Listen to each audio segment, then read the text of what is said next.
Today, we are joined by Alexander Scanlon, the founder, CEO, and managing director of Barton Gold, ASX code BGD, one of the most closely watched gold juniors on the ASX.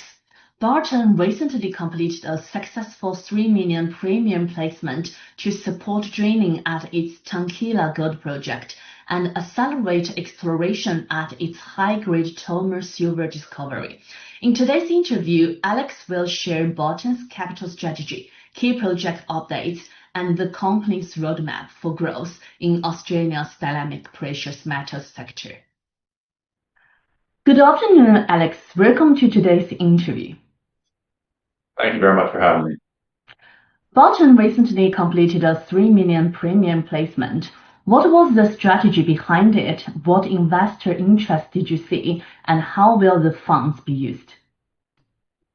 Well, look, the decision behind that capital raising was essentially to take advantage of existing investor interest. We do not raise a lot of money as a company, so we have typically had a very long wait list there for placements of new equity, and we also saw an opportunity to accelerate some key value-add works.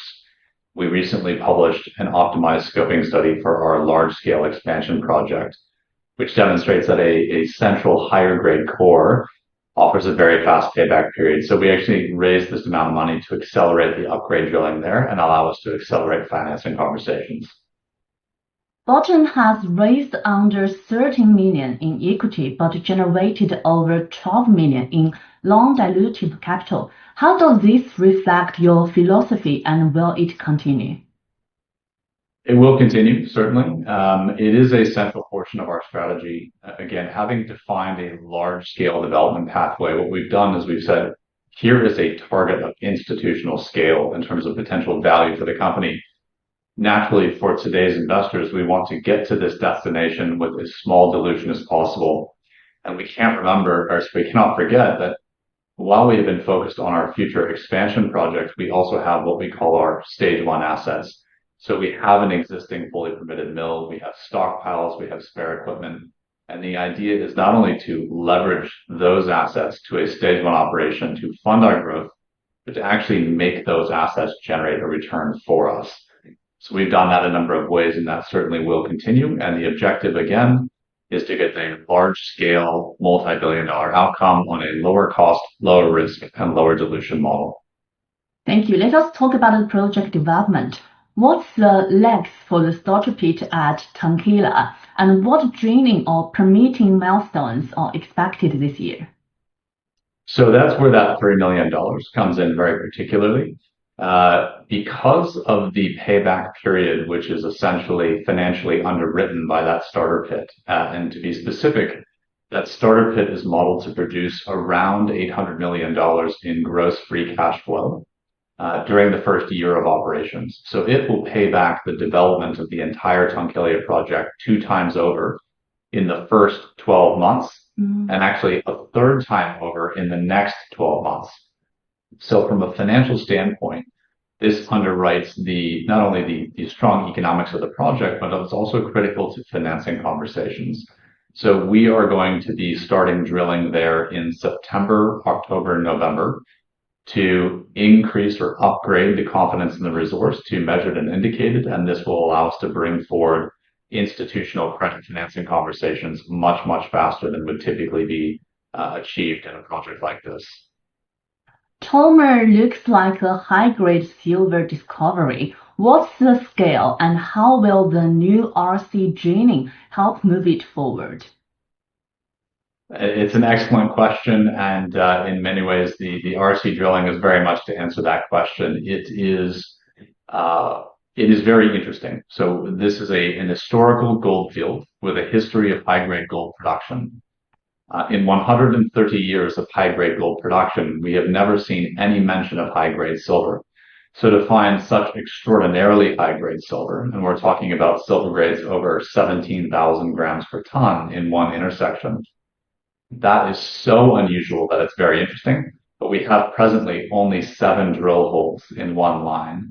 So we have 2 dimensions of understanding with some very interesting drilling intersections. The new RC drilling extends 4 new lines of drilling, 2 to the north and 2 to the south. And it also extends the drilling to the east and to the west. So we will have about 4 or 500 meters north to south and 250 meters east to west that will give us a much larger footprint of data to determine exactly how large this is and what the potential is for development. Thank you. Barton's ownership of the central Gawler mill gives it a significant advantage. How will this support a faster path to production? Yeah, look, the very simple answer there is that while we are focused on what we call that stage 2 expansion project, the large-scale Tunkillia project, we can now focus on starting stage 1 operations around that existing mill.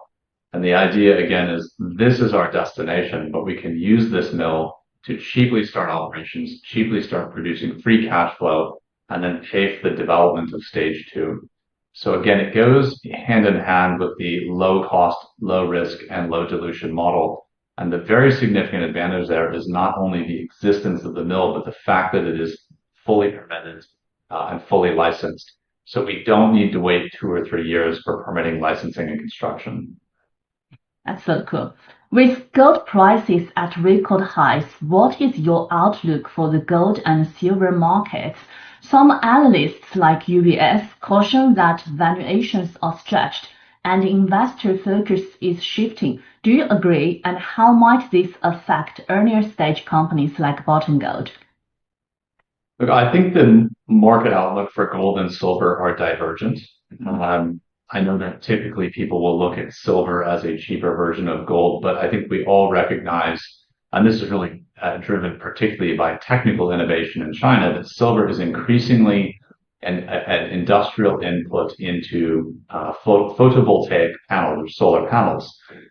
On the other hand, we see that's a trend that looks like that will continue for decades. So that's an interesting driver of the silver market. Similarly, if we look at who is driving the gold market, I think anybody watching contemporary history and then looking back to the pre-1970s is now recognizing that the BRICS countries or the global south, led by China, have mounted the first sustained and successful challenge to the idea of US dollar hegemony. So the absolute use of the US dollar in global commodities transactions. And so what we are experiencing now, what we've experienced for the past 10 years, but many people are just becoming aware of, is that the success of the challenge to dollarization of commodities requires the remonetization of gold. And China has been building its gold reserves aggressively. Many other emerging markets who are now looking to China as a leader have been building their gold reserves very aggressively. And this reflects a structural shift in the order of the monetary system, where we're seeing a bifurcation away from the US dollar. My view is that we're still in the early days of this. It took 50 years to demonetize gold. And now we are in the early years of remonetizing gold, and trade will continue to grow. Trade imbalances will continue to grow. And as trade imbalances continue to grow, exporters who no longer want to put their money in US dollars need an alternative. And that is essentially real assets, commodities, and gold. So I think the long term is very healthy. In the short term, you mentioned UBS's cautionary note about price forecasting. Look, I think it's interesting. Obviously, UBS has been very bullish on gold. And it's fair for them to observe that if gold prices are sort of plateauing or maybe softening or finding a new level, that there may be a momentum challenge. But realistically, I think if we consider even large scale producers, the new price of gold is nowhere near fully reflected in even mature economies, where you might be concerned about the price of gold because they're producing ounces. If the gold price goes up, their margins expand. If the gold price goes down, their margins compress. So I think that producers are still have a long way to go to be fully valued. And then when we're looking at earlier stage developers, what we're looking at is actually a completely different dynamic. And what we're looking at with developers is the prospective value of taking an asset in the ground that may only be worth 50 million or 100 or 200 million dollars and saying, But if it is in production, at this gold price, it would be worth $2 or $3 or $4 billion. So the margin compression that become a concern for producers is not so nearly a concern for somebody who has all of this distance to grow before they have to worry about that margin compression. So again, I think we are still a long way from actually seeing the value of the gold price reflected in producers, but all the way down into developers as well. Thank you. Are you exploring strategic partnerships, merge and acquisition, or international investors engagement? We do have a lot of international investors, and we do have a lot of inbound inquiries on these things, both in terms of institutional investment, personal investment, but also potential trade partnerships. We have consolidated control over every significant gold asset in the central Gawler Craton. So this is a globally famous mining jurisdiction. BHP Billiton is on one side of the highway, and they own the iron oxide copper gold belt. And we're on the other side of the highway, and we own the shallow gold belt. So we present an interesting opportunity for other parties to look at acquiring control over a region or working with someone who can deliver development in the region. Similarly, from our standpoint, we are playing with the significant advantage of owning the only gold mill in the region up here in the Northwest, and in the future, the only 2 gold mills once we build our second mill. And this gives us a footprint to continue to expand and grow our position regionally. So naturally, we're interested in things around us. And we are also looking at using our momentum for the long term.